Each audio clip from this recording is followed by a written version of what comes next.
மக்கள் அனைவருமே இந்த ஆட்சியை வந்து வீட்டுக்கு அனுப்பணும்னு முடிவு பண்ணிட்டோங்க. 60 வயசு கிழவியும் விடலை, 6 வயசு குழந்தையும் விடலைங்க. எங்கே பார்த்தாலும் கஞ்சா, எங்கே பார்த்தாலும் ஊழல் ஆட்சி தாங்க. எந்த நலத்திட்டமும் மக்களை வந்து அடையவே கிடையாது. சரிங்களா? அவங்கவுங்க சம்பாரிச்சு செந்தில் பாலாஜியெல்லாம் அவரெல்லாம் எதுக்கு வந்து கட்சியில் நிற்கிறாருன்னு தெரியலைங்க. அவ்வளோ ஒரு மோசமானவர். அவர் மேலே ஏகப்பட்ட 140 130 என்னமோ கேஸ் இருக்குங்கம்மா. அவர் வந்து என்னங்க நல்லது பண்ண போகிறாங்க? பெண்ணுங்கிற ஒரு மரியாதையே கொடுக்க மாட்டேங்கிறீங்க. ஒரு அடிப்படை வசதியே இல்லை. என்னன்னு பார்த்தீங்கன்னா, ஏரியாவில் ஒரு 11 மணிக்கு மேலே பார்த்தீங்கன்னா எல்லாருமே கஞ்சா குடிச்சிட்டு நின்றுருக்காங்க.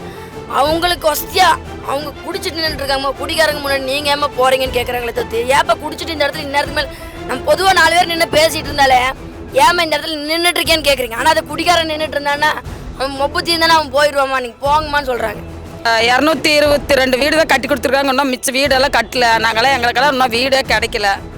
வீடு 2வது பேட்சில் கொடுக்குறோன்னு சொல்லியிருக்கிறாங்க. அவங்க கட்டி கொடுத்தா எங்களுக்கு நல்லதாக இருக்குது. அதுக்கு தான் நாங்கள் சொல்கிறோம்.